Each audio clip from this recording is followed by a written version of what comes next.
It's Monday afternoon, and as you can see, who came back? It's the cheetah, and he's just in a bit of a reflective mood here. I think his ears are bothering him. Yep, his ears are definitely bothering him. That's one of the things about having cheetahs that they have chronic ear problems. Um, so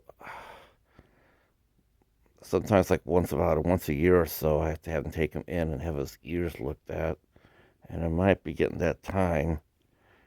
Um, to have him looked at.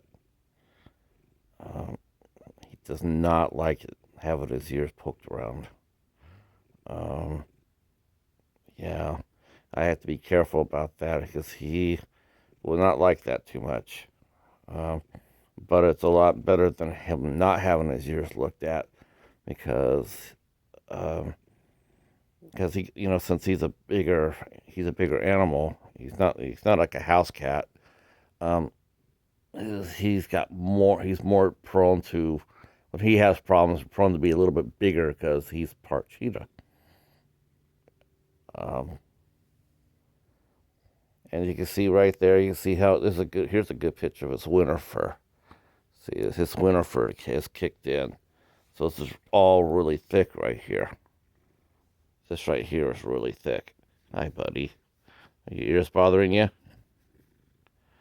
Yeah. Well, I tell you what, mm, yeah, might have to go ahead and call the zoo and see if they got their vet on staff to take a look at you. Oh, that'll be so much fun, huh? Oh, you love going there, don't you? Yeah.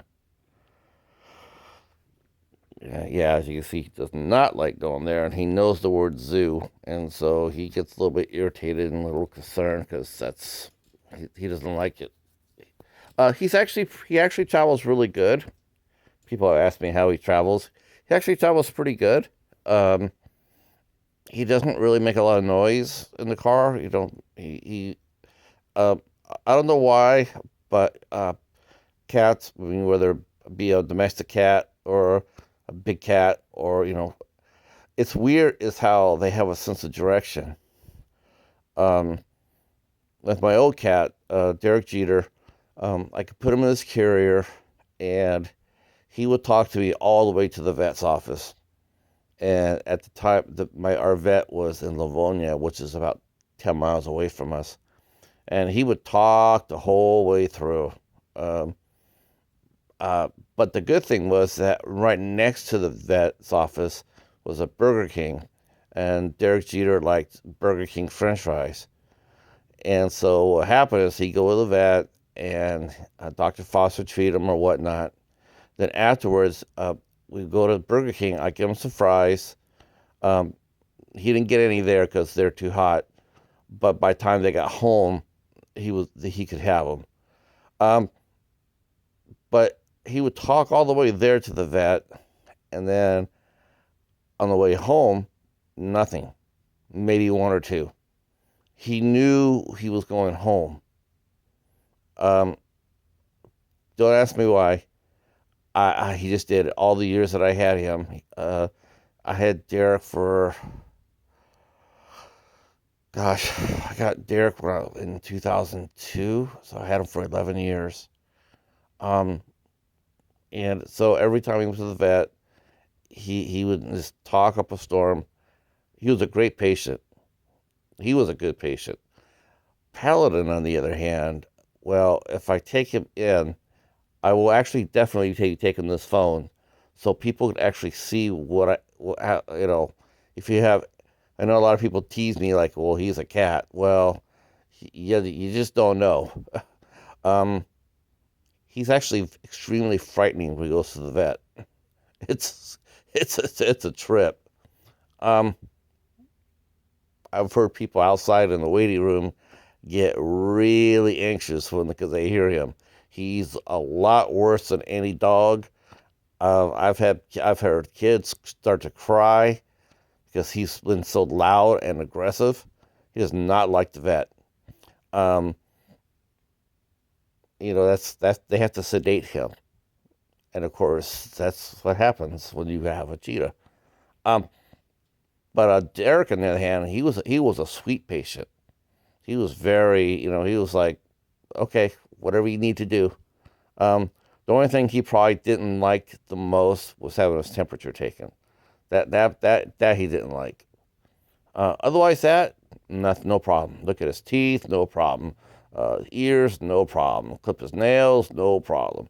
And Dr. Foss could do it all by herself, just by just handling him. Normal handle. Um, I don't go to that vet office anymore. For Dr. Foss left a long, long time ago. I'm sure she's retired by now. Um, so I take Paladin up to an office that has staff that works out of Detroit Zoo. Um, so that's not too far. He's not too far away from me. But Paladin does not really talk either. Um, but he talks a little bit more on the way home. For one thing, he doesn't really have much time to talk since his vet's office is like a mile and a half away.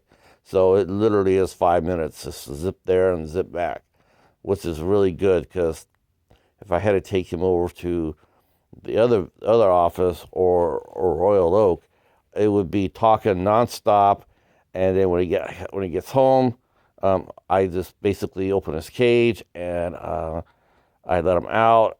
I'll put a couple of treats on the if he's sober anyway. I'll put a couple of treats on the counter for him, and then I give him his space.